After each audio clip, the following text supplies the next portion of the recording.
Rahayu, saudara-saudara jiwa Tosana Nusantara, jumpa lagi dengan saya Joko Supriyadi dari JS Collection Krisadi Channel Jakarta. Marilah kita awali perjumpaan kali ini seperti biasa dengan berdoa. Semoga senantiasa segala yang terindah dan yang terbaik terlimpah untuk kita semuanya. Amin. Saudara-saudaraku sekalian, kita berada pada tayangan 169. Topik yang saya bawa adalah pengaruh sejarah pada dapur Tosanaji. Saya ingin masuk lebih secara tinjauan esoterisnya. Untuk itu pada kesempatan ini saya akan coba review nantinya dua pusaka saya, nomor 8282 dan nomor 8160.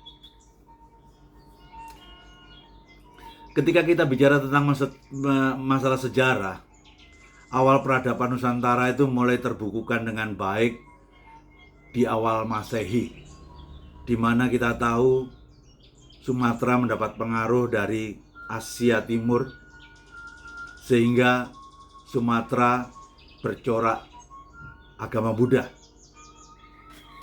Baru sekitar abad 2, di Jawa dapat pengaruh dari Hindia Selatan. Akhirnya di Jawa mendapatkan sesuatu pengaruh Hindu.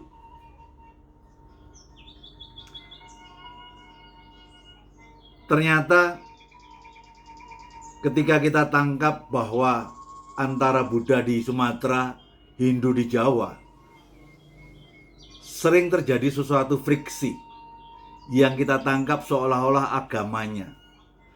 Sejatinya menurut saya lebih ke arah ego kekuasaan.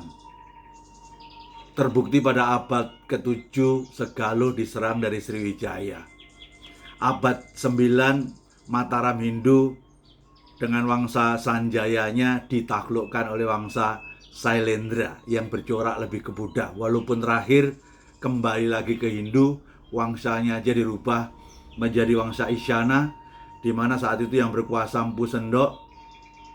Beliau memindahkan pusat kekuasaannya tidak di Jawa Tengah, melainkan masuk ke Jawa Timur di sekitar Sidoarjo, mendirikan kerajaan Medang yang bercorak Hindu.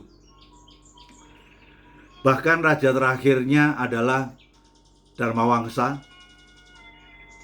sempat tahun 988 Masehi mencoba melakukan suatu serangan ke Sriwijaya. Namun tidak berhasil.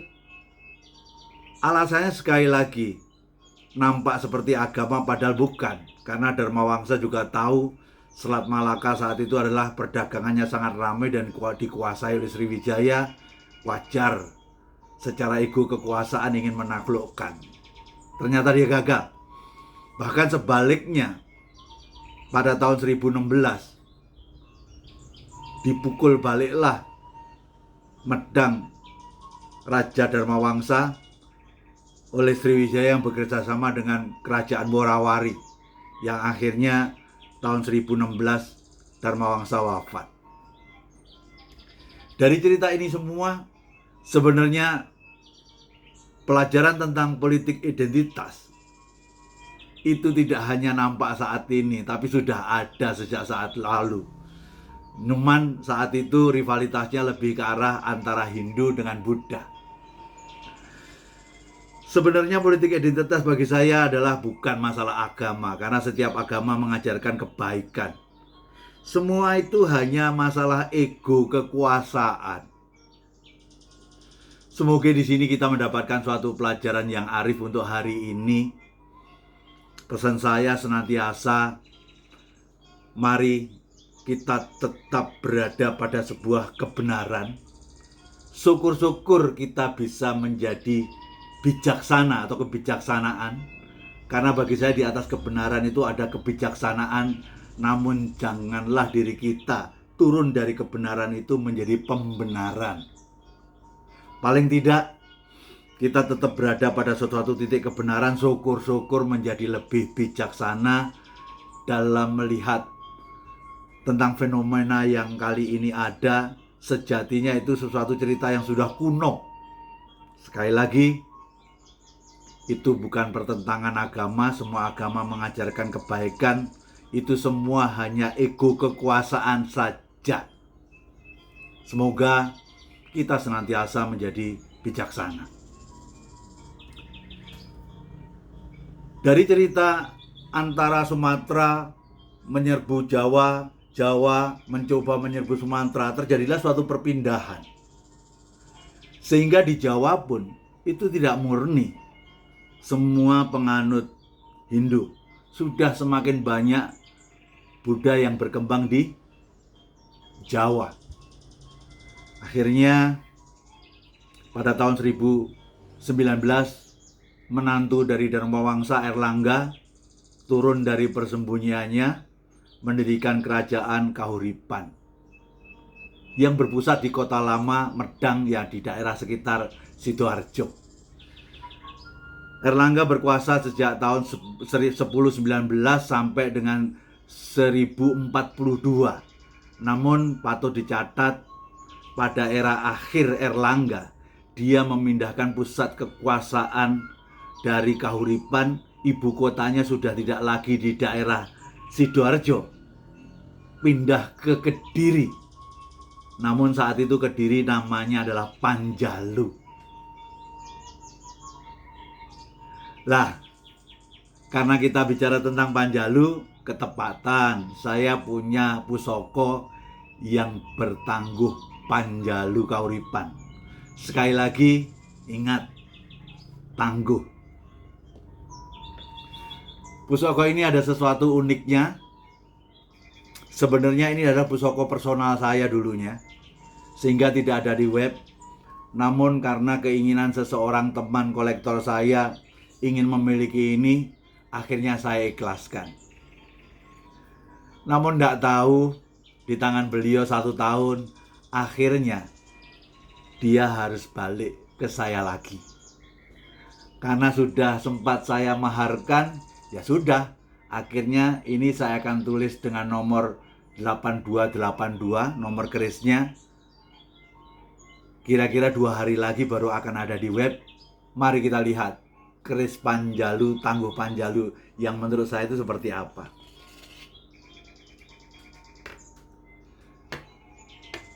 Kalau kita lihat dari sisi materialnya sangat mendukung, ini keris yang sangat sepuh sekali. Tapi memang keris-keris sepuh itu menurut saya banyak yang mempunyai sesuatu dapur-dapur yang unik. Keris 8282 ini adalah dapurnya adalah gajah dan ada ekor naganya. Itu kita sebut dengan Nogoliman. Namun Nogolimanya kembar, depan dan belakang. Dan kalau Anda lihat dengan detail, di sini lancipnya dari belalai gajahnya sangat-sangat eksotis sekali. Jadi ini dapurnya adalah Nogoliman kembar dengan panjang bilah 31,4 cm, wutah pamornya. Karena kita bicara tentang tinjauan secara esoteris, nogo yang menyatu dengan gajah atau kita sebut dengan Nogoliman, nogonya di sini lebih dinuansakan kepada Buddha. Kemudian gajahnya bernuansa Hindu dan kembar. Sehingga Nogoliman kembar ini adalah mengandung suatu harapan serta doa persatuan untuk kedua pemimpin, baik Kediri dan Jenggolo. Kenapa keris ini harus hadir? Karena di saat itu Prabu Erlangga punya suatu firasat. Ketika putri mahkotanya Dewi Kili Suci diserahin tahta saat di Panjalu, beliau menolak, lebih memilih menjadi sang pertapa Dewi Kili Suci. Ya akhirnya ada 2 putra selir yang layak untuk meneruskan kahuripan. Akhirnya kahuripan dipecah menjadi 2. Sudah terantisipasi akan ada sesuatu masalah sehingga ada suatu harapan, ada sesuatu himbauan. Semoga kedua kepemimpinan, baik Jenggolo yang Kediri, yang membawai masyarakat bukan hanya Hindu saja, tapi juga ada Budanya, sehingga nampak dalam bentuk Nogoliman kembar. Itu menyatu ekornya jadi satu, agar pamor Waswutha keduanya menjadi negara yang sama-sama sejahtera. Namun apa yang dikata oleh suatu harapan dan doa, sejarah menentukan lain. Ternyata Kediri dan Jenggolo terus berlanjut perang saudara. Sehingga intinya tidak ada jaminan bahwa semua harapan dan doa yang ada dalam pusaka Tosanaji itu terwujud. Jangan lupa doa hanya sekedar bisa menyempurnakan atas tindakan kita. Sehingga posisi Tosanaji itu jangan pernah sering disalahkan terus-menerus kalau yang Anda harapkan tidak terwujud. Ada ungkapan dalam bahasa Jawa, the man behind the gun. Jadi yang terpenting bukan senjata otomatis yang super canggih yang Anda miliki, tapi keahlian Anda sebagai seseorang yang menembak dengan senjata itu yang jauh lebih penting. Makanya bukan senjatanya, Andanya yang terpenting. Sehingga marilah kita tetap tempatkan pusaka pada suatu posisi yang terhormat sebagai semacam suatu perwujudan benda budaya warisan leluhur yang sangat adiluhung.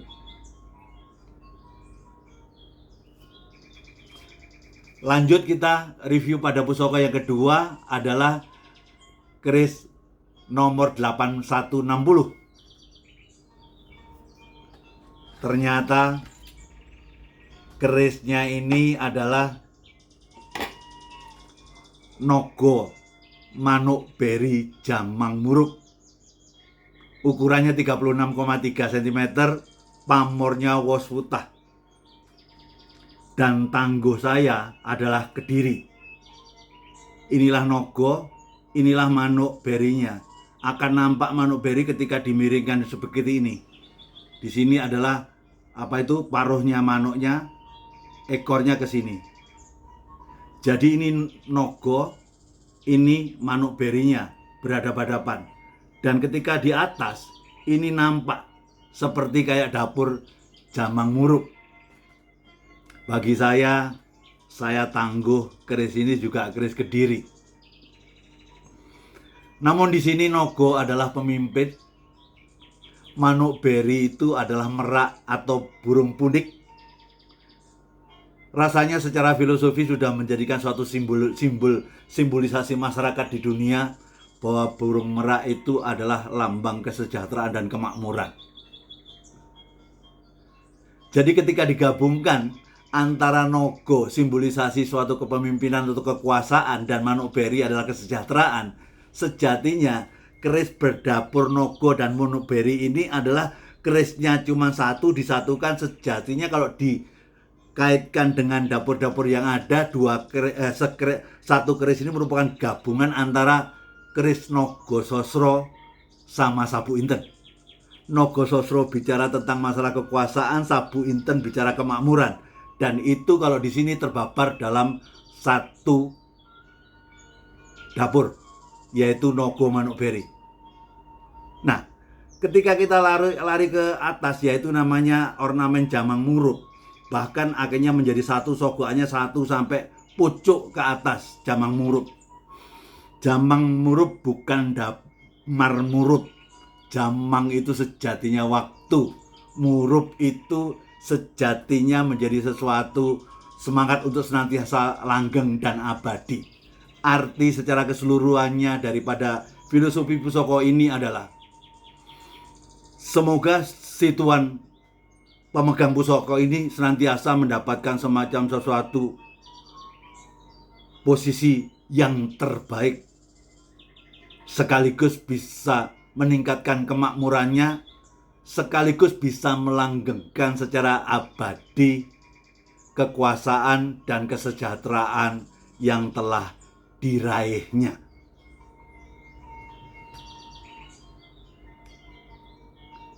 Sesuatu sekali, dan mulutnya besar.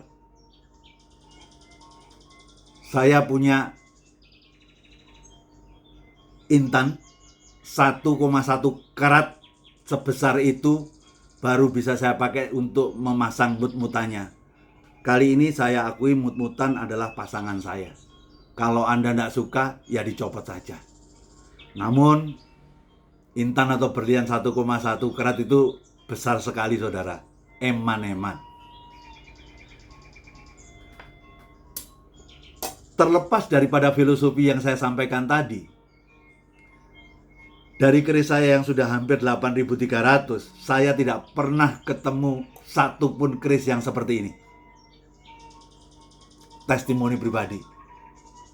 Saya hanya menemukan 4 keris yang mirip. Yang saya temukan 4 keris yang mirip di Kolektor Jakarta itu adalah materialnya hampir sama, namun bukan nogo tapi manuk beri saja. Ada 4 yang saya lihat dalam bentuk dapur manuk beri saja tanpa nogo. Kalau ini nogo, manuk beri, tengahnya ada jamang muruk. Demikianlah pertemuan kita kali ini. Semoga memberikan suatu tambahan manfaat pada kita semua. Bagi yang cocok, yang monggo dipakai. Bagi yang tidak, ya tidak apa-apa. Bagi saya tetap saja, keris jangan hanya dilihat, tolong baca maknanya. Keris jangan hanya sekedar dianalisa, namun dirasa. Karena bagi saya, keris adalah permainan olah rosok. Dan saya percaya keris bukan senjata untuk membunuh orang lain, tapi membunuh diri kita sendiri. Bagian mana yang harus kita bunuh? Ego kita. Jadi ketika kita bermain berkeris, targetnya ada 2. Bermain olah rosok untuk menurunkan ego. Kalau kedua itu tidak kita dapatkan, menurut saya kita salah dalam bermain keris. Jayalah budaya Tosanaji Nusantara. Pastikan budaya ini menjadi tuan rumah di negeri sendiri. Kalau bukan kita, siapa lagi? Kalau tidak sekarang, kapan lagi? Keterbatasan waktu kehidupan kita penting buat kita menjalankan dharma bakti peran kita yang telah terlahir di bumi Nusantara ini. Sebagai pepatah, bumi yang dipijak, langit yang dijunjung. Kita harus bisa mengangkat langit Nusantara ini. Terserah bagian mana mengangkat Anda. Kalau saya mampunya hanya dari sisi budaya, khususnya Tosanaji Nusantara. Rahayu, rahayu, rahayu, sagung dumadi.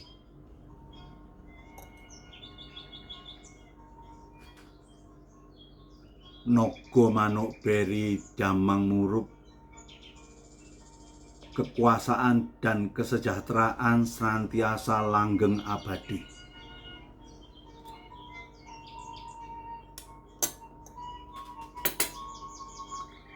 Nogo liman kembar, semoga kedua pemimpin menjadi menyatu